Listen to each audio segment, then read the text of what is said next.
एक छवि बलहारी रामे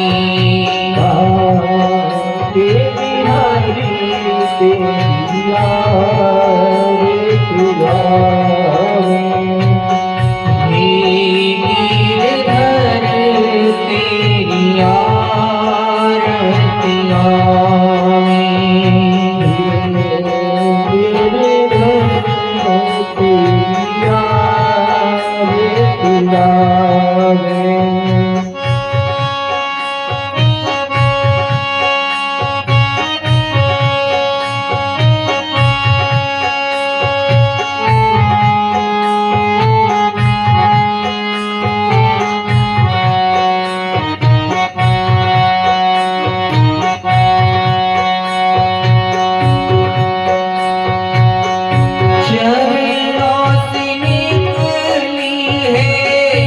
गंगा प्यारी शरणों से निकली है गंगा प्यारी मुझ सुनी सारी दुनिया तारी जिसने सारी दुनिया तारी उन चरणों में शीश नवामी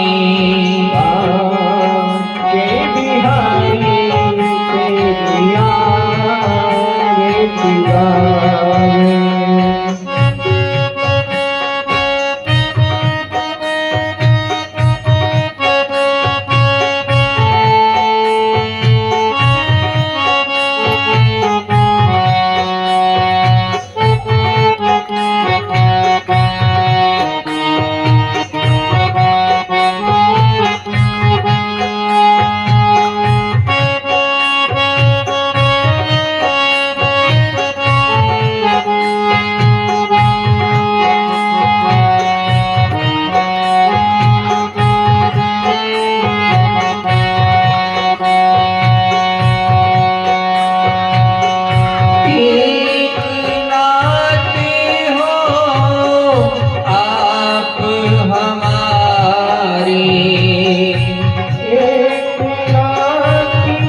तेरी याद तुझावे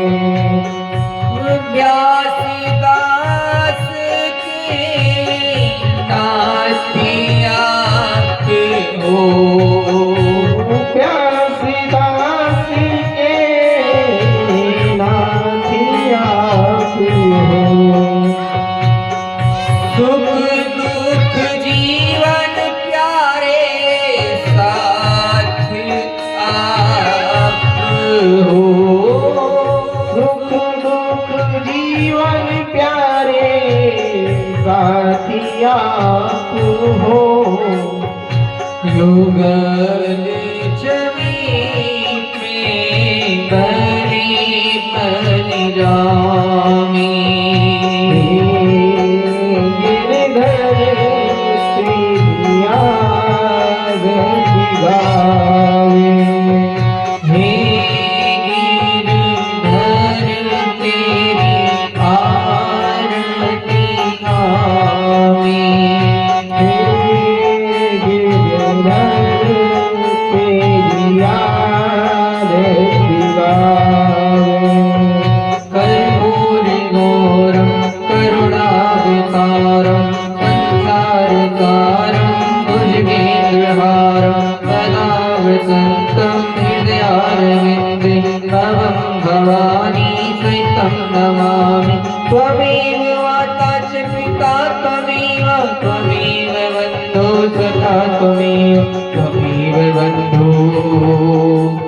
सखा त्वमेव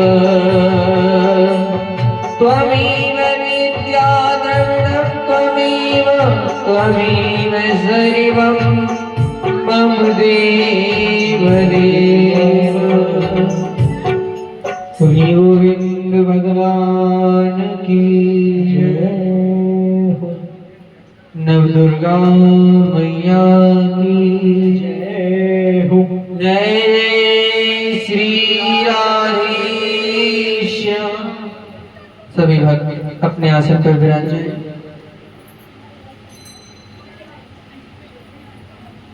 बाहर आओ, बाहर आओ।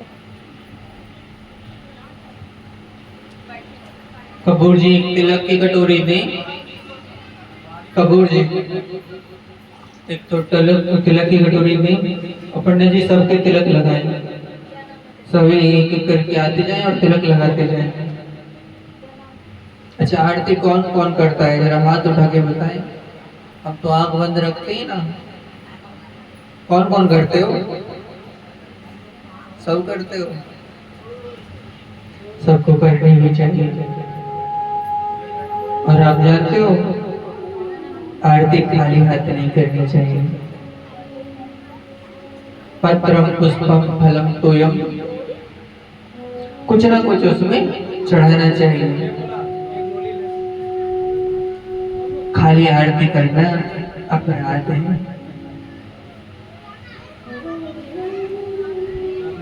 कुछ जगहें ऐसी ही मेरी माता हो जहाँ व्यक्ति को खाली हाथ नहीं जाना चाहिए। ओ गुरु मित्र पिता के द्वार कोई जब जावे,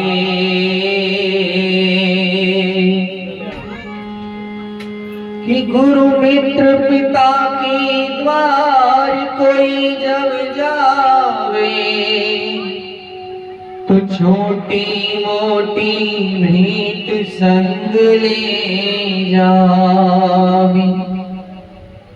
गुरु के घर खाली हाथ नहीं जाना चाहिए। गुरु के पास जब भी जाओ कुछ ना कुछ लेकर जाओ।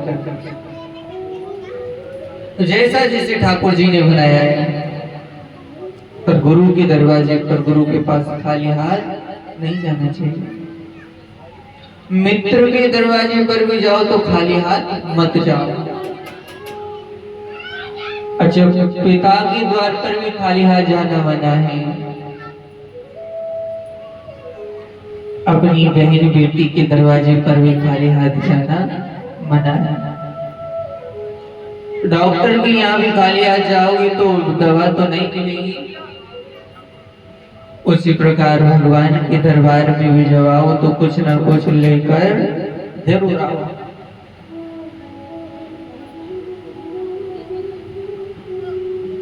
भगवान की परम मंगलकारी कथा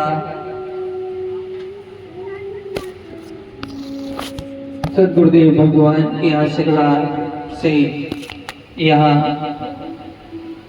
आज हम द्वितीय दिवस में प्रवेश पा रहे हैं।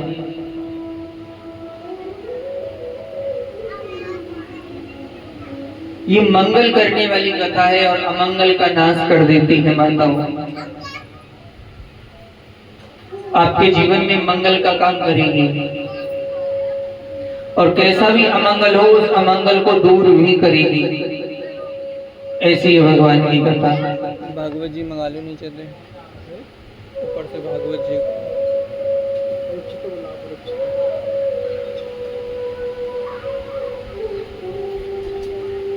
आइए भागवत जी के प्रथम श्लोक में बढ़े आप सभी लोग हाथ जोड़े और हाथ जोड़कर मेरे साथ प्रार्थना करें। पहले श्लोक में सच्चिदानंद रूपाय विश्वोत्पत्त्यादि हेतवे तापत्रय विनाशाय श्री कृष्णाय वयं नमः। ये भगवान के 3 नाम हैं मेरी माताओं, सत्य, चित और आनंद।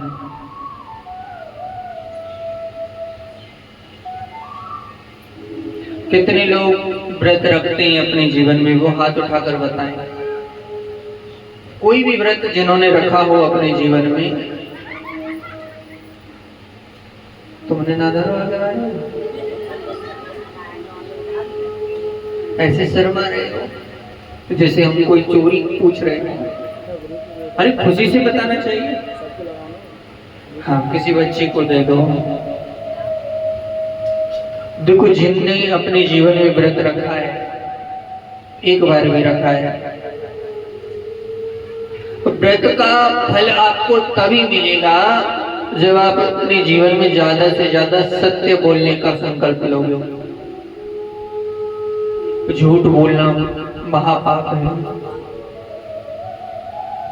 कलयुग में सबसे बड़ा फल अगर किसी चीज में है तो वो सत्य में है, केवल सत्य। धर्म न दूसर सत्य समान। तुम्हारा व्रत भी तभी फलीभूत होगा जब तुम जीवन में सत्य बोलते हो। तुम्हारी पूजा पाठ भी तभी सफल होगी जब तुम सत्य बोलते हो। अपने जीवन में सत्य का प्रतिपालन करो। कदाचित किसी व्यक्ति ने अपने जीवन में एक भी व्रत ना रखा हो, पर उसने जीवन में झूठ ना बोला हो, तो उसे हजारों व्रतों का फल मिल जाता है। आजकल तो बिना झूठ के काम चलता ही नहीं। चलता है क्या? हमारी सेठानी जी की दुकान है। अब कोई चीज इनको 30 रुपए किलो मिली है, अब उसे बिना 40 के बेचे कैसे काम चलेगा? मार्जिन तो चाहिए। पिछली बार हमारी कथा में जो परीक्षित जी बने थे, हाय परीक्षित जी महाराज, कपूर जी, माताएं हैं। अच्छा, आटे में नमक खाओ तो चलेगा, और कुछ लोग तो नमक में ही आटा मिलाते हैं। अरे नमक में आटा मिलाओगे तो गल जाओगे। भागवत कहती है, अगर भक्त बनना है, कल्याण करना है, कराना है, तो सबसे पहला काम क्या करो? दूसरे के अवगुण देखना बंद कर दो। ये सत्य मानना। कोई पूजा पाठ नहीं भी करोगे तब भी काम चल जाएगा। कब? जब तुम दूसरे के अवगुण देखना बंद कर दो। जरूरत पड़े तो खुद के अवगुण देखो। बुरा जो देखन में चला और बुरा न मिलिया कोई, जो दिल खोजो आपनो मुँह से बुरा न कोई। अपने अंतर में देखना कि मुझ में कितनी बुराई है। क्या मैं घर से बाहर निकलने के बाद लोगों के सामने जैसा बनकर जाता हूँ, क्या अपने घर के अंदर भी मैं वैसा हूँ? बाहर तो मैं महाराज जी को देखती, अरे महाराज जी प्रणाम प्रणाम प्रणाम। बाहर वालों को देखकर हम बड़े बड़े सदाचारी, बड़े धर्मात्मा बन जाते हैं, बड़े पूजा पाठ वाले बन जाते हैं। लेकिन अगर हमारे जीवन में वो अंदर नहीं है, घर के अंदर आने के बाद, तो इसी का नाम पाखंड है, और ये करने से कभी उद्धार नहीं हो सकता। और सत्य मानना मेरी मैयाओं, अगर तुम किसी दूसरे की बुराई को देखते हो, बार बार उसकी बुराई की बखान करते हो, तो तुम भी बुरे हो। क्योंकि शास्त्र कहता है जो अच्छा होता है ना, वो सब में अच्छा ही देखता है। और भागवत जी तो यहाँ तक कहते हैं कि बुरे की बुराई का चिंतन करने से उसका फल हमारे पास आ जाता है। तो तुम्हारे सामने कोई रोज दारू पी रहा है, रोज मुर्गा मांस खा रहा है, या तो उसे रोकने की सामर्थ्य रखो, और अगर उसे रोकने की सामर्थ्य आपके अंदर नहीं है ना, तो रोज उसके लिए अपशब्द मत कहो। अगर कहोगे तो तुम भी पापी कहलाओगे। ऐसी वाणी बोलिए मन का आपा खोए, और औरन को शीतल करे आप शीतल होए। ऐसे वाक्य बोलो जिससे किसी दूसरे का हृदय दुखित ना हो। अरे जो बुरा कर रहा है ना, उसके बुरे का फल उसे परमात्मा देगा, और जो अच्छा कर रहा है उसके अच्छे का फल भी उसे परमात्मा देगा। हम और तुम बिचौलिया क्यों बने? मत बनो। इसलिए भगवान के 3 नाम हमें संदेश देते। पहला नाम है परमात्मा का सत्य, सत्यवादी बनो, और बिना सत्य के कोई भी रह नहीं सकता। परमात्मा का दूसरा नाम है चित्त माने प्रकाश।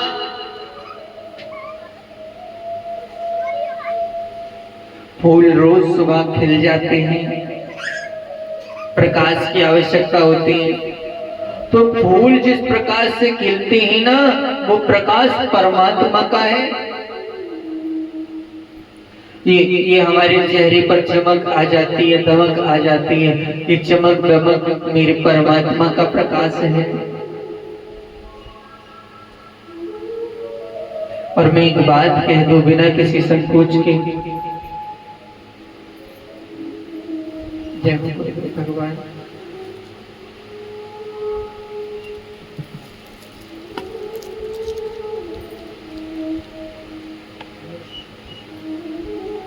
देखो, चमक 2 प्रकार की होती है मैयाओं।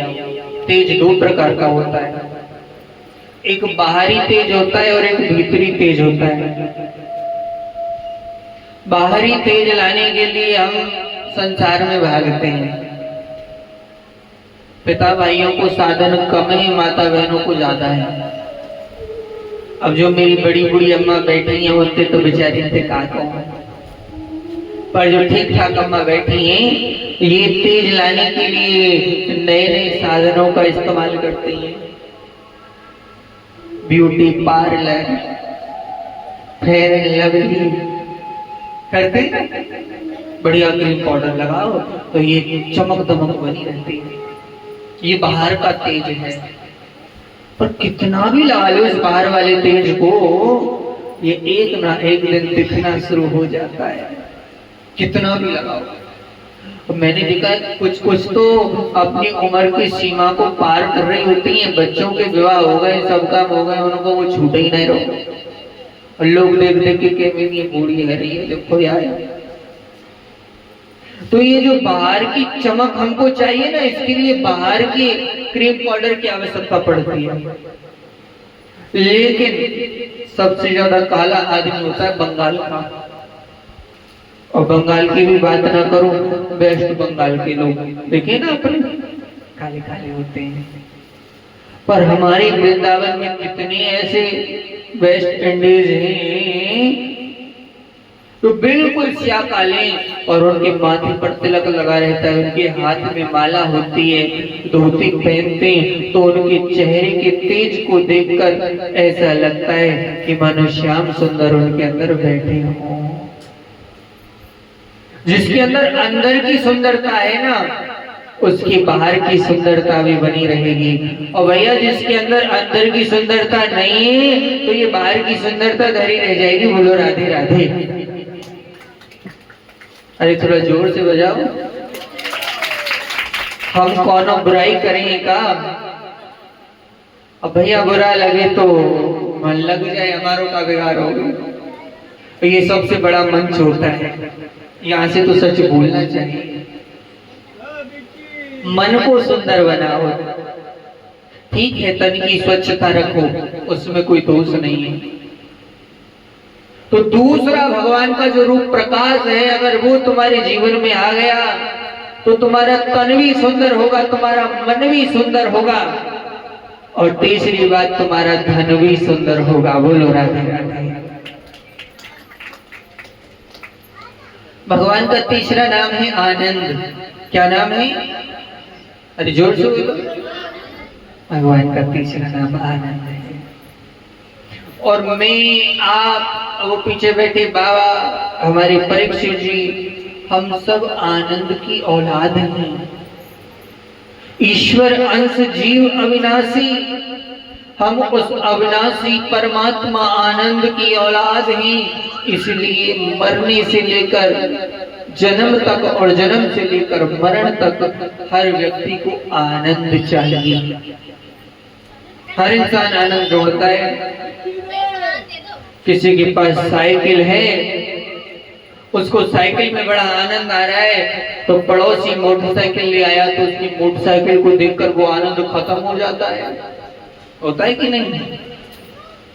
अरे पड़ोसी के पास मोटरसाइकिल आ गई है, गियर लगाता है, हुर हुर करता हुआ सामने से निकल जाता है।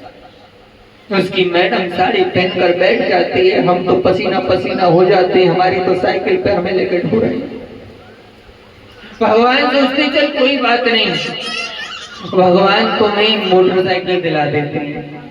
अब तुम्हें मोटरसाइकिल आई तो बड़ी खुशी हुई, बड़ा आनंद आया, बोली मोटरसाइकिल आ गई। अब 2-4 दिन बाद पड़ोसी ले आया 4 पहिए की कार। अब उसकी कार को देखकर हमारा आनंद खत्म होने लगा। अब मन में लालच बढ़ने लगा कि भाई हमारे पास भी ये गाड़ी होनी चाहिए। तो जो आनंद घटता जाए वो है मनुष्य का आनंद, संसार का आनंद, और जो आनंद बढ़ता जाए वो ही है कृष्ण के नाम का आनंद, मां भगवती के नाम का आनंद। बोलो राधे राधे। ऐसा आनंद पावा।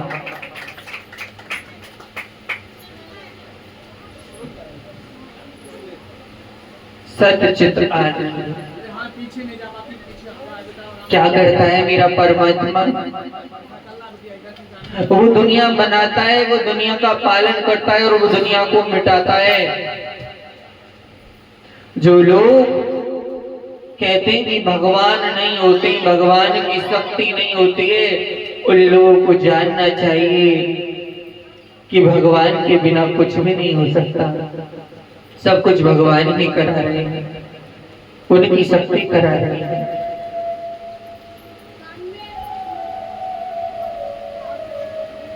ऐसा है मेरे प्रभु का नाम। और इस दुनिया में आपको कोई भी सुखी नहीं मिलेगा। आप सोचो कि कोई सुखी है तो कोई सुखी नहीं है। कि कोई तन दुखी, कोई मन दुखी, कोई धन बिन रहते उदास, और थोड़े थोड़े सब दुखी सुखी प्रभु के दास। इसलिए सब मिलकर प्रभु की शरण में जाएं, उन्हें प्रणाम करें।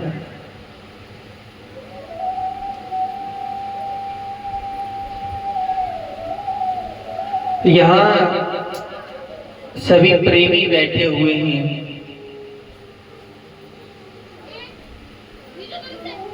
सूत जी महाराज 88,000 ऋषियों के सामने आए, उनको प्रणाम किया और ऋषियों ने सूत जी को प्रणाम किया।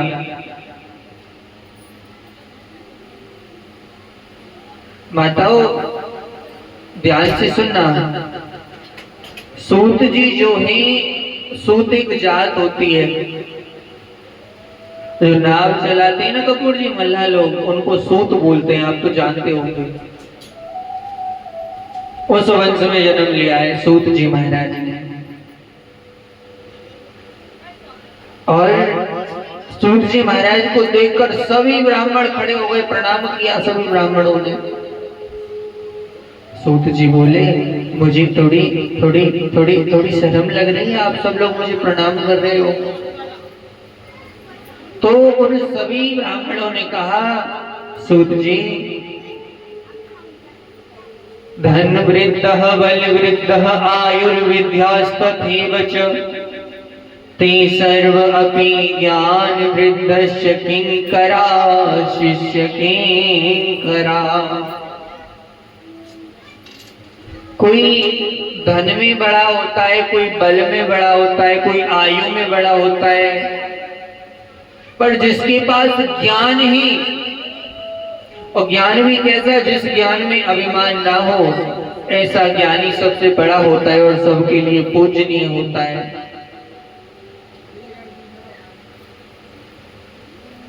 और भागवत कथा सुनाने लगे।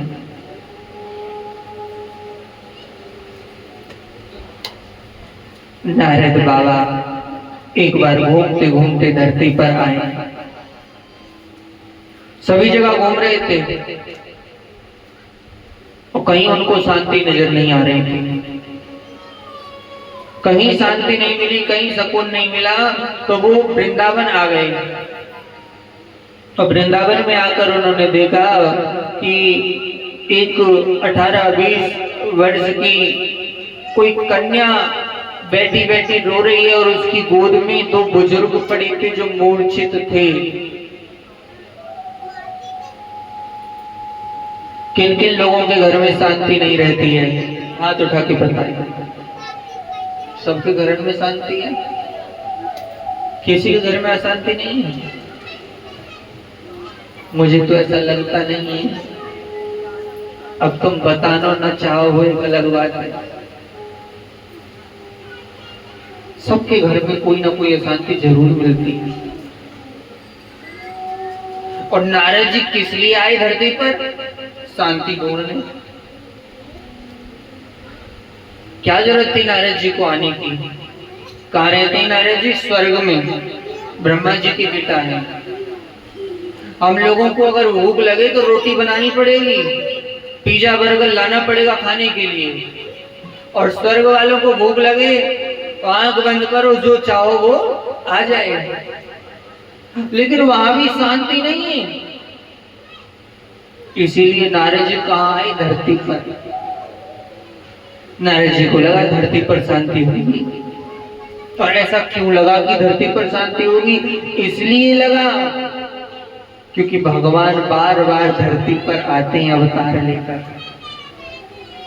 और धरती पर भी आकर पूरी धरती का चक्कर लगाया, कहीं शांति नजर नहीं आई। और वृंदावन में आकर ये अजीब दृश्य देखा। नारद जी रुक गए थोड़ी देर के लिए, मन में सोचने लगे ये 20-25 वर्ष की कन्या है और बड़ी सुंदर है, और इसके पास हजारों दास दासियां खड़ी हैं, ये फिर भी रो रही है। कपूर जी, जिसके घर में हजारों दास दासियां उसके आसपास खड़ी हो और वो फिर भी रो रही है। नारद जी ने सोचा ये कोई साधारण हो नहीं सकती, इससे पूछना चाहिए रो क्यों रही है। और गोदी में पड़ी 2 बुजुर्ग मूर्छित। फिर नारद जी ने एक कदम आगे बढ़ाया तो कदम रुक गया। क्यों रुक गया? बोले कलयुग आने वाला है। और मैं बिना किसी संकोच के कहूं मेरी माता बहनों, शास्त्र के बल पर कहता हूं, कितना भी बड़ा महापुरुष हो, गुरु हो, सदगुरु हो, ज्ञानी हो, पंडित जी हो, किसी भी स्त्री को, किसी भी माता बहन को बिना किसी विशेष कारण के अपनी पिता की आयु के पुरुष के साथ भी ज्यादा देर एक जगह समय नहीं बिताना चाहिए। व्यास जी कह रहे हैं महाभारत में जय मुनि से इस बात को, भाई की उम्र का भी हो और बिना किसी विशेष कारण के ज्यादा समय अकेले में नहीं बिताना चाहिए। क्यों? बोले ये जो मन है ना, ये कलयुग में विकृत हो जाएगा और बदलाव आ जाएगा मन में। इसलिए नारद जी ने मन में सोचा कि हमसे किसी ने कह दिया तुम बाबा बैरागी सन्यासी आदमी ये कन्या के पास क्या कर रहे हो भाई? तो हमारी तो बड़ी बदनामी हो जाएगी। क्या जवाब देंगे? हमारी कोई जान नहीं, कोई पहचान नहीं। तो माताओं, नारद जी आगे की तरफ बढ़ चले।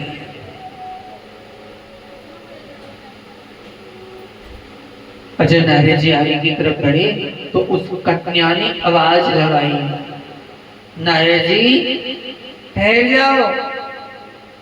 अब नारद जी को लगा ये तो मेरा नाम जानती है। प्रणाम किया और बोले, बेटी, हे देवी, तुम कौन हो? अपना परिचय दो। और ये तुम्हारी गोद में जो दो बुजुर्ग पड़े, ये कौन है? अब उस कन्या ने अपना परिचय दिया। क्या कहा? अहम भक्ति रीति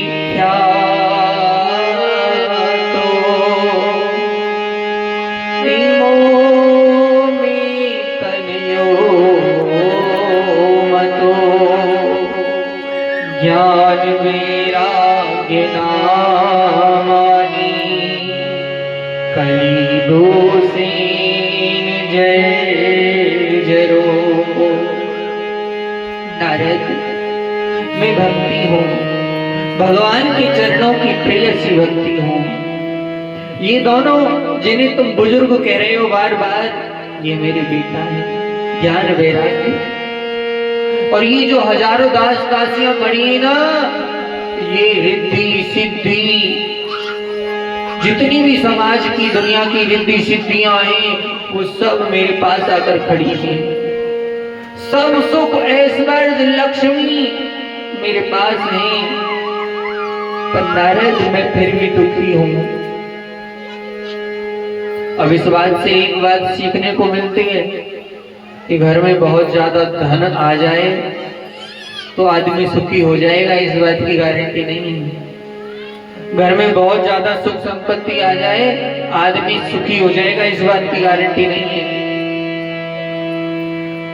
तन सुंदर हो जाए, इंसान सुखी हो जाएगा, इस बात की गारंटी नहीं है।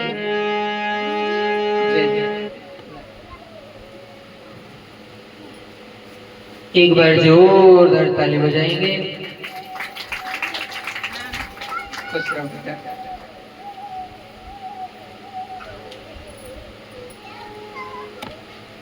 हमारी मैया माल्यार्पण कर रही हैं और 20 रुपए दे रही हैं। भागवत कथा में ठाकुर जी खूब खुश रखे। एक बार फिर से जोरदार ताली बजाएंगे।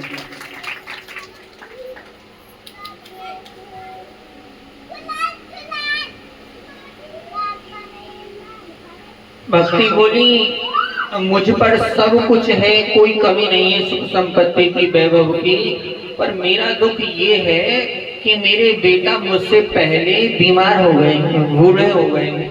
मैं जवान हूं, बच्चे बूढ़े। दुनिया में सबसे सुंदर नाता कौन सा होता है? माँ का। माँ से ज्यादा सुंदर नाता कोई और नहीं हो सकता।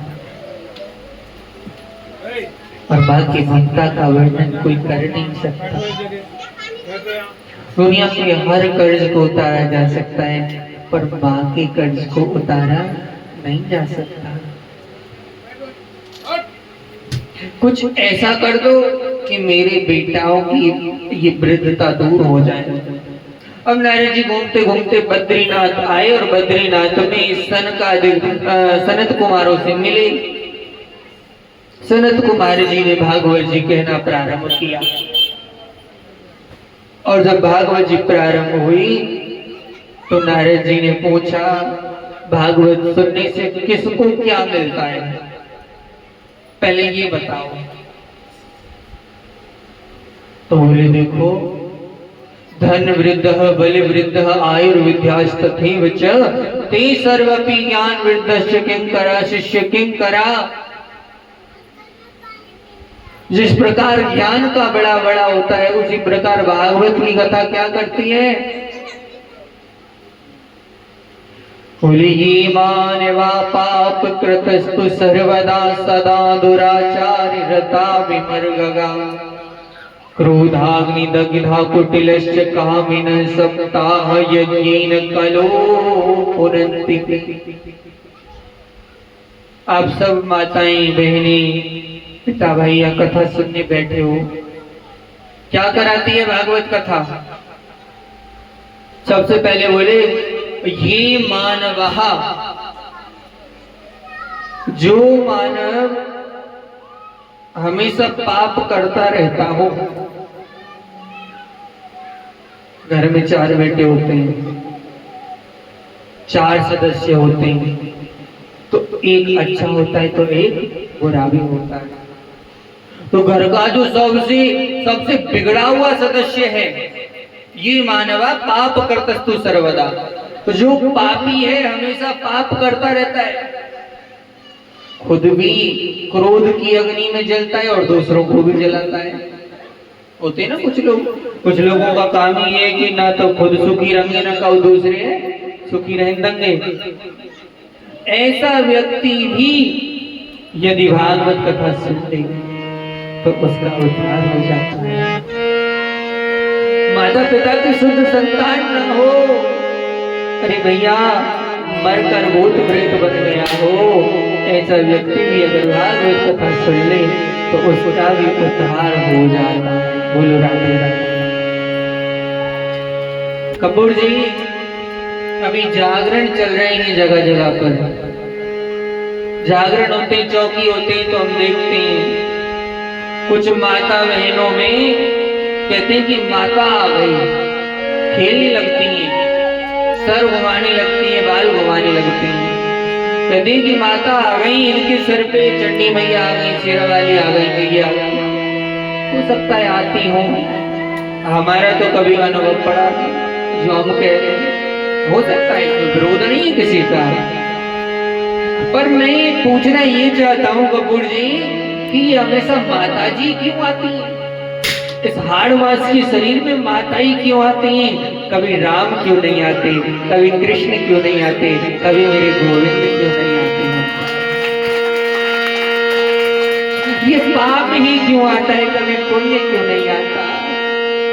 भगवान का नाम क्यों नहीं आता? और मैं प्रतीक्षा कर रहा हूँ कि अगर माता आ सकती है तो मेरे राघव भी आ जाए, और अगर राघव नहीं आ रहे, माधव नहीं आ रहे, केवल अम्मा जी आ रही हैं, तो ये सिर्फ पाखंड है और कुछ नहीं हो सकता। बोलो राधे राधे। और कुछ नहीं हो सकता। उनको बुलाओ, उनको हृदय में बैठाओ, तब तो कल्याण भी होगा। अब प्रेत बनकर भटक, ये प्रेत के बारे में कह रहे हैं।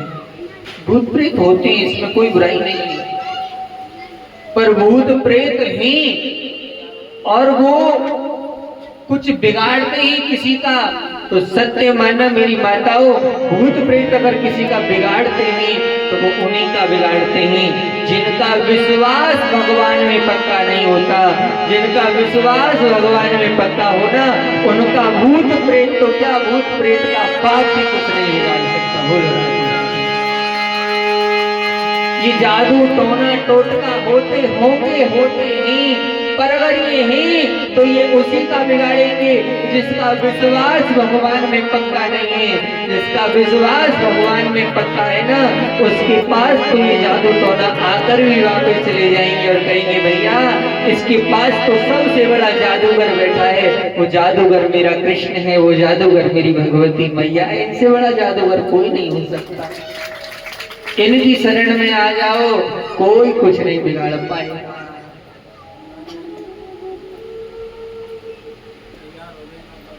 हाँ तो ले आइएगा।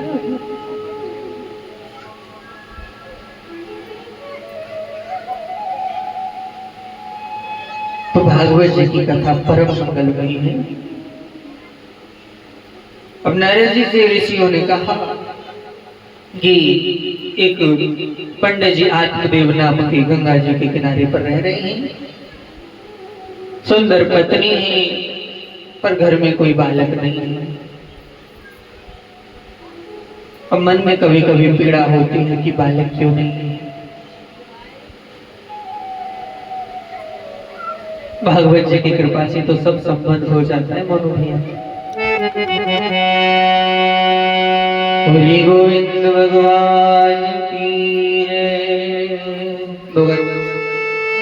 जो सुंदर सी झांकी आएगी उससे पहले हम लोग 2 मिनट भगवान का नाम कीर्तन करेंगे और फिर झांकी का दर्शन करेंगे।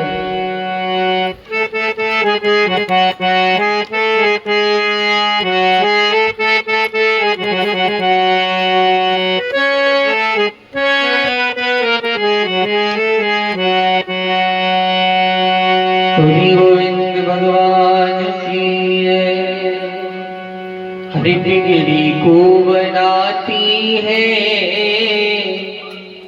बिगड़ी को बनाती है भागवत कान्हा की।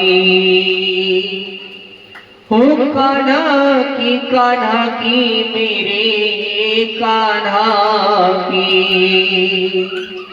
कान्हा की मेरे कान्हा की। किस्मत चमकाती है।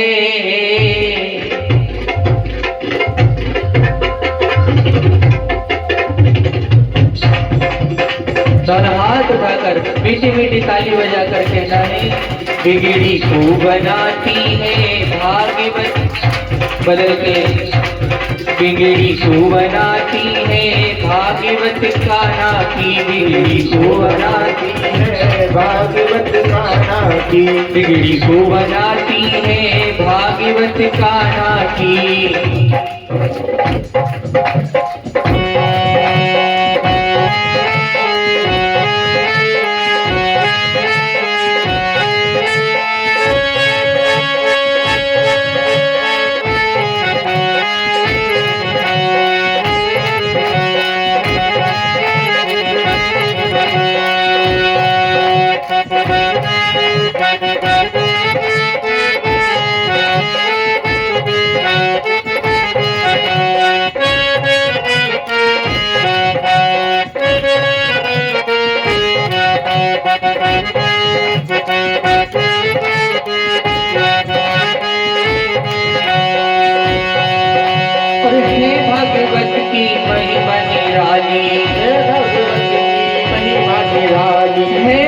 भगवत की महिमा निराली है भगवती की महिमा निराली। हाथ उठा के बजाएं जो ताली। हाथ उठा के बजाएं जो ताली। हाथ उठा के बजाएं जो ताली। हाथ उठा के बजाएं जो ताली। सोया भाग सोया भाग सोया भाग जगाती है भागवत कान्हा की। बिगड़ी को बनाती है भागवत कान्हा की। हर कान्हा की मेरे कान्हा की। कान्हा की मेरे कान्हा की। वो बिगड़ी को बनाती है भागवत कान्हा की। बिगड़ी को बनाती है भागवत कान्हा की। अब सुंदर से झांकी का दर्शन करेंगे, उसके बाद जैसे प्रभु की इच्छा।